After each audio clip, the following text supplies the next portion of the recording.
할렐루야. 오늘도 예배에 나오신 할렐루야 교회 성도 여러분을 축복하고 우리 가운데 역사하셔서 한량없는 은혜를 베푸시는 하나님을 찬양합니다.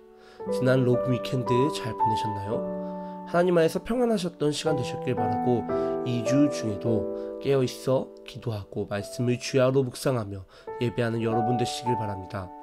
하나님께서는 지친 자에게 쉼을 주시고 힘을 주시며 우리의 앞에 거니시며 우리에게 필요한 것들을 준비하시는 주님이심을 다시 한번 고백합니다. 오늘의 말씀이 저와 여러분의 삶 가운데 살아있는 말씀이 되어 그저 지식적으로만 아는 것이 아니라 내 삶을 변화시키고 말씀의 표대를 보며 하나님 나라에서 살아가는 우리 되기 원하며 오늘 2023년 8월 10일 목요일 아침 예배 살아계신 우리 성삼위 하나님 앞에 올려드립니다. 오늘의 본문 말씀은 로마서 11장 1절로 12절 말씀입니다. 로마서 11장 1절로 12절 말씀입니다. 함께 읽도록 하겠습니다. 그러므로 내가 말하노니 하나님이 자기 백성을 버리셨느냐 그럴 수 없느니라. 나도 이스라엘이뇨 아브라함의 씨에서 난 자요 베냐민 지파라. 하나님이 그 미리 아신 자기 백성을 버리지 아니하셨나니 너희가 성경이 엘리야를 가리켜 말한 것을 알지 못하느냐. 그가 이스라엘을 하나님께 고발하되 주여 그들이 주의 선지자들을 죽였으며 주의 제단들을 헐어버렸고 나만 남았는데 내 목숨도 찾나이다 하니 그에게 하신 대답이 무엇이냐. 내가 나를 위하여 바알에게 무릎 꿇지 아니한 사람 7,000명을 남겨주셨다 하셨으니 그런즉 이와 같이 지금도 은혜로 택하심에 따라 남은 자가 있느니라. 만일 은혜로 된 것이면 행위로 말미암지 않으니 그렇지 않으면 은혜가 은혜되지 못하느니라. 그런즉 어떠하냐. 이스라엘이 구하는 그것을 얻지 못하고 오직 택하심을 입은 자가 얻었고 그 남은 자들은 우둔하여 졌느니라. 기록된 바 하나님이 오늘까지 그들에게 혼미한 심령과 보지 못할 눈과 듣지 못할 귀를 주셨다함과 같으니라. 또 다윗이 이르되 그들의 밥상이 올무와 덫과 거치는 것과 보응이 되게 하시었고 그들의 눈은 흐려보지 못하고 그들의 등은 항상 굳게 하옵소서 하였느니라. 그러므로 내가 말하노니 그들이 넘어지기까지 실족하였느냐 그럴 수 없느니라. 그들이 넘어짐으로 구원이 이방인에게 이르러 이스라엘로 시기나게 함이니라. 그들의 넘어짐이 세상의 풍성함이 되며 그들의 실패가 이방인의 풍성함이 되거늘 하물며 그들의 충만함이리요.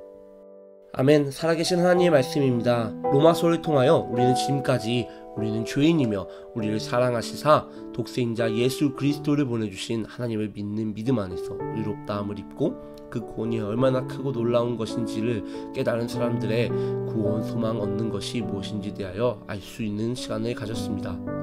그리고 그 하나님이 주시는 구원의 확실성은 그 누구도 사망도 생명도 천사도 권세자도 현재일도 장래일도 능력이나 높음이나 깊음이나 다른 어떤 피조물도 우리 주 예수 그리스도 안에 있는 하나님의 사랑 안에서 끊을 수 없다는 것을 확실하게 이야기했습니다. 그렇게 칭의의 은혜와 구원의 소망에 대해서 이야기한 후 바울은 로마서 9장부터 11장까지의 내용을 통하여 유대인과 이스라엘에 관한 내용을 다루고 있습니다. 유대인의 위치와 상태를 생각할 때 어떻게 하나님의 구원이 확실하다고 말할 수 있는가? 하나님께서는 이스라엘을 구원해 준다고 분명하게 말했는데 그들은 하나님께서 보내신 예수 그리스도를 십자가에 못 박았고 그리스도인들을 핍박하고 있지 않는가? 하나님의 목적이, 하나님의 계획이 무너진 것이 아닌가라는 질문에 바울은 하나님의 계획은 절대적으로 완전하고 변함이 없다는 것을 말하고 있습니다. 바울은 9장부터의 내용에서 구원을 받는 책임은 우리에게 있지 않지만 구원을 받지 못하는 책임은 우리에게 있다는 것을 말해주고 있습니다. 하나님의 구원은 오로지 하나님의 선택의 결과입니다. 그것은 하나님이 이미 책임져 주셨습니다. 사람이 어떤 행위를 해서 구원받는 것이 아니라 하나님께서 그 자식들이 아직 나지도 아니하고 무슨 선이나 악을 행하지 아니한 때에 선택하여 하나님의 뜻으로 사람들을 부르고 서게 하려 한다 라고 말하고 있습니다. 무슨 뜻인가요? 구원은 은혜로서 주어지는 것인데 그 구원은 그저 은혜로만 우리들의 행위가 아닌 하나님의 선택으로서만 주어지는 것이라는 것입니다. 하지만 이 구원을 받지 못하는 것은 우리들에게 달려 있습니다. 하나님이 거저 주신, 선택하여 주신, 책임져 주신 구원을 받는 것은 우리들의 몫이라는 것입니다. 로마서 10장에서는 이 복음은 구원은 믿음으로만 얻는 것이므로 이스라엘 백성에게 뿐만 아니라 이제 이방인에게도 열리게 되었고 누구든지 주 예수 그리스도의 이름을 부르는 자는 구원을 얻게 되었음을 말하며 구원의 문제가 그 복음을 들었을 때에 그것을 어떻게 반응하는가, 그것을 믿는가 안 믿는가, 그리고 그 복음에 순종하는가 순종하지 않는가의 문제가 되었다는 것을 말해주고 있습니다. 바울은 9장부터 11장의 내용에서 그 당시의 성경 말씀, 즉 구약시대의 말씀들을 많이 인용함으로써 이 구원에 대한 모든 일이 충동적으로나 우연히 짜맞추어져 이루어진 것이 아니라 이 모든 일이 모두 예고되었고 예언된 진실된 일이라는 것을 증명합니다. 그러면서 바울은 이스라엘과 이방인들을 비교하며 이미 복음이 익숙하게 들은 바 되었던 이스라엘에게 하나님의 구원에 순종하지 않음에 그들의 넘어짐을 질책하며 이제 구원이 이스라엘, 유대민족에게만 국한된 것이 아니라 하나님 안에 있는 영적 이스라엘에게 주어져 있는 것이라는 것을 말하고 있습니다. 그리고 나서 나오는 말씀이 바로 저희가 오늘 읽은 11장의 말씀입니다. 오늘의 말씀이 깊게 들어가 보도록 하겠습니다. 오늘 1절은 이렇게 말합니다. 그러므로 내가 말하노니 하나님이 자기 백성을 버리셨느냐? 그럴 수 없느니라. 나도 이스라엘이뇨 아브라함의 씨에서 난 자요 베냐민 지파라. 앞에 10장의 내용에서 불순종한 이스라엘의 내용이 나온 뒤 바울이 이야기하는 것입니다. 이스라엘이 이렇게 불순종해서 하나님이 저버렸는데 그럼 하나님이 자기 백성으로 선택하는 이 백성을 하나님께서는 버리실까요? 아닙니다. 그럴 수가 없습니다. 나도 이스라엘 백성입니다. 이렇게 바울은 말하고 있습니다. 앞에 10장의 말씀을 들으면 마치 하나님께서 이제 이스라엘 백성을 버리고 이방인들에게로 눈을 돌리신 것처럼 보일 수 있습니다. 하지만 바울은 자기 자신이 누군지 확실하게 말함으로써 본인도 이스라엘 백성이고 구원을 받았다는 사실을 드러냅니다. 그러면서 성경에 엘리야의 이야기를 합니다. 그 당시 많은 선지자들이 죽음을 당했고 하나님의 제단이 부서졌습니다. 그래서 이 엘리야가 봤을 때 이스라엘은 이제 희망이 없는, 하나님과 함께 할 수 없는 민족이 된 것 같았을 때 하나님께서 엘리야에게 바알에게 무릎 꿇지 아니한 사람 7,000명을 남겨주셨다는 내용이 나옵니다. 이 이야기를 하면서 바울은 이스라엘의 넘어짐으로 인하여 이스라엘이 전적으로 모든 이스라엘 백성들이 구원에 배제되는 것이 아니라 그런 상황에도 불구하고 하나님의 은혜로 택하심을 따라 남은 자들이 있다는 것을 말해주고 있습니다. 그리고 이 은혜는 행위나 결과로서 말미암는 것이 아니라 오직 하나님께서 택하심으로써 얻게 되는 것이라고 말하고 있습니다. 이제 오늘 본문 말씀에는 두 부류의 사람들로 나눠지게 되었습니다. 바로 택함받은 주의 자녀들과 택함받지 못한 자들이라는 것입니다. 여기서 우리들이 주의해야 할 것은 택함받은 주의 자녀들과 택함받지 못한 주의 자녀들 모두 다 하나님의 구원을 선물로 받았지만 택함받은 주의 자녀들은 그 구원을 믿고 순종함으로써 주의 자녀로서 택함을 받은 것이고 남은 자들은 그 구원을 받았지만 그 복음을 들었지만 믿지 않고 순종하지 아니함으로써 택함을 받지 못한 사람들이라는 것입니다. 오늘 말씀 7절부터는 이제 그 구원함을 얻지 못한 사람들에 관하여 이야기합니다. 그들은 우둔하고 혼미한 심령과 보지 못하는 눈과 듣지 못하는 귀를 가지고 있고 그들이 먹고 마시고 계획하신 것들이 그들을 더욱 망하게 하는 길로 가게 되었다고 합니다. 그를 통하여 알 수 있는 것은 하나님의 택함받는 주의 자녀들은 이 사람들과 반대로 지혜롭고 신령한 심령과 확실히 보는 눈과 들을 수 있는 귀를 가지고 있고 그들이 먹고 마시는 것은 하나님의 말씀으로써 그들을 생명의 길로 가게 하는 것이라는 것을 그 단면을 통하여 그들의 모습을 통하여 보여주는 것입니다. 그리고 마지막 11절과 12절을 통하여 사도 바울은 다시 한번 오늘 본문 초반에 했던 말을 상기시켜주고 있습니다. 그러므로 내가 말하노니 그들이 넘어지기까지 실족하였느냐? 그럴 수 없느니라. 여기서 실족이라는 단어와 넘어지다라는 단어의 차이를 아시기 원합니다. 실족하다라는 단어는 부딪히다라는 단어로도 사용될 수 있는 단어입니다. 즉 이 의미는 마치 사람이 길을 가다가 돌에 부딪혀 비틀거리는 모양새를 말해주고 있습니다. 하지만 넘어지다라는 실제로 그 사람이 넘어지는 것, 완전히 넘어지는 것 또는 완전한 몰락을 의미합니다. 바울이 11절에서 말하는 넘어지기까지 실족하였다는 것은 이스라엘의 이 실패는 영원한 넘어짐이 아니라는 것을 보여주고 있습니다. 또 그 이후에 그럴 수 없느니라 라는 1절에 사용했던 단어를 다시 사용함으로써 하나님의 계획은 절대적이고 변함이 없는 실패하지 않는 것이기에 이들이 완전하게 넘어지지 않았다는 것을 다시 한번 상기시켜주고 있습니다. 이스라엘이 완전히 넘어진 것이 아니라 그저 실족했다는 것의 의미는 그 이후에 말하는 말씀을 통하여 어떤 것인지 알 수 있습니다.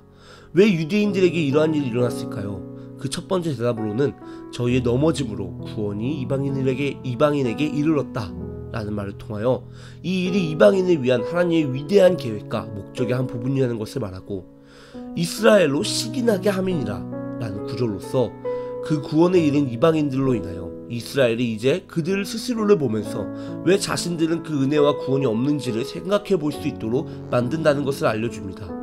즉 이스라엘의 복음을 거부함으로써 이방인들에게 복음이 들어가게 되었는데, 그 이방인들이 받는 복음의 축복들을 볼 때에 결국 복음이 유대인들에게 돌아오게 된다는 것입니다. 그렇게 그들의 실족함은 세상의 풍성함이 되고 이방인의 풍성함이 되며 종국에는 유대인들에게 또한 충만함을 가져올 수 있는 하나님의 크신 계획이라는 것입니다. 사랑하는 할렐루야 교회 여러분, 이스라엘의 실족함은 무엇이었을까요? 바로 예수 그리스도를 받아들이지 않는 것이었습니다. 하나님의 아들이신 예수 그리스도가 그 하나님의 사랑하심으로 인하여 이 땅에 오셨는데 이스라엘은 예수 그리스도를 오히려 십자가에 매달아 죽이게 됩니다. 하지만 그 십자가의 죽으심으로 말미암아 예수 그리스도께서는 세상의 모든 죄를 지고 돌아가실 수 있게 되었고, 다시 부활하심으로 말미암아 부활의 소망을 이 땅 가운데 주셨습니다. 예수 그리스도께서는 이 땅에 오셔서 그 복음의 한계를 정하지 않으시고 예루살렘과 온 유대와 사마리아와 땅끝까지 복음의 퍼짐을 선포하셨습니다. 그래서 이방인들에게 생명의 풍성함이 오고 세상에 풍성함이 오고 결국엔 그 복음의 역사를 보며 유대인들에게 또한 복음의 충만함이 임할 것이라고 하나님께서 오늘 바울을 통하여 말씀하고 계십니다. 인생사 세옹지마라는 말이 있습니다. 세상의 일은 한 치 앞도 알 수 없다는 뜻을 가지고 있는 말로, 어떤 일이 일어났을 때 그 일이 그 사람에게 복이 될지 화가 될지 알 수 없다는 말입니다. 하지만 하나님의 전지전능은 이 세상의 모든 것을 알고 계시고 하나님은 변함없으신 분으로 그의 계획은 완전하고 변함이 없습니다. 그런 하나님이 우리를 사랑하셔서 예수 그리스도를 믿고 주로 시인하여 그의 안에 거하게 된 택함받은 주의 자녀들은 절대 그럴 수 없느니라 라고 말씀하십니다. 나는 절대 너를 죽음 가운데 둘 수 없다. 나는 너를 절대 슬픔과 애통의 노예로 두지 않을 것이다. 나는 너를 절대 버려두지 않을 것이다 라고 말하고 계십니다. 그래서 이제 하나님의 택함받은 주의 자녀들은 내 앞길에 어떤 일이 있을지 불안하지 않고 하나님께서 준비해 주신 하나님의 천국 소망을 바라보며 걸어갈 수 있게 되는 것입니다. 은혜라는 찬양에 이런 가사가 있습니다. 내가 누려왔던 모든 것들이, 내가 지나왔던 모든 시간이, 내가 걸어왔던 모든 순간이 당연한 것이 아니라 은혜였습니다. 우리 삶에 당연한 것 하나도 없고 모든 것은 한없는 은혜로 말미암아 우리에게 주어진 것입니다. 이 은혜는 행위로 말미암는 것이 아닙니다. 오직 하나님께서 택하신 것이고 택하신 우리에게 주신 것이고 그것을 믿고 순종하는 자녀들에게 주어지는 것입니다. 사랑하는 할렐루야 교회 성도 여러분, 예수 그리스도를 따라 자기를 부인하고 살아가는 지혜로운 여러분 되시기를 축복합니다.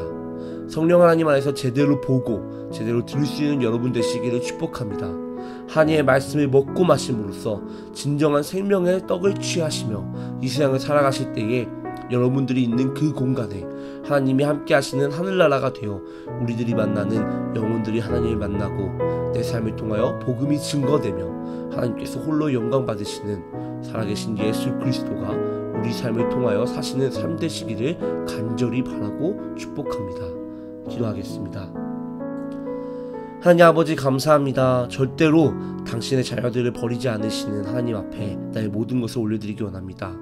나의 부정적인 감정들, 상황의 어려움들, 내가 스스로를 위하여 추구하는 쾌락과 욕망과 정욕들, 이 시간 하나님의 구원의 소망에 비교할 수 없는 이 부질없는 것들을 하나님 주님의 십자가 앞에 못 박습니다. 지금 내가 살아있는 것도 하나님의 은혜요, 누리는 모든 것들도 하나님의 은혜입니다. 그것을 알고 하나님께서 주시는 풍성함을 가지고 살 수 있는 저와 저희 할렐루야 교회 가족 그리고 하나님을 사랑하는 영혼들 될 수 있도록 도와주시옵소서. 우리의 삶에 하나님이 더욱 넘쳐 흐르게 하여 주시고 오늘 하루도 그런 하나님 안에서 승리된 하루 살 수 있도록 도와주시옵소서. 저희들과 함께 해주실 하나님을 믿사오며 나사 예수 그리스도를 기도드립니다. 아멘. 하늘에 계신 우리 아버지여, 이름이 거룩히 여김을 받으시오며 나라가 임하시오며 뜻이 하늘에서 이루어진 것 같이 땅에서 이루어지리이다. 오늘날 우리에게 일용할 양식을 주시옵고 우리가 우리에게 죄 지은 자를 사하여 준 것 같이 우리 죄를 사하여 주시옵고 우리를 시험에 들게 하지 마시옵고 다만 악에서 구하시옵소서. 나라와 권세와 영광이 아버지께 영원히 있사옵나이다. 아멘.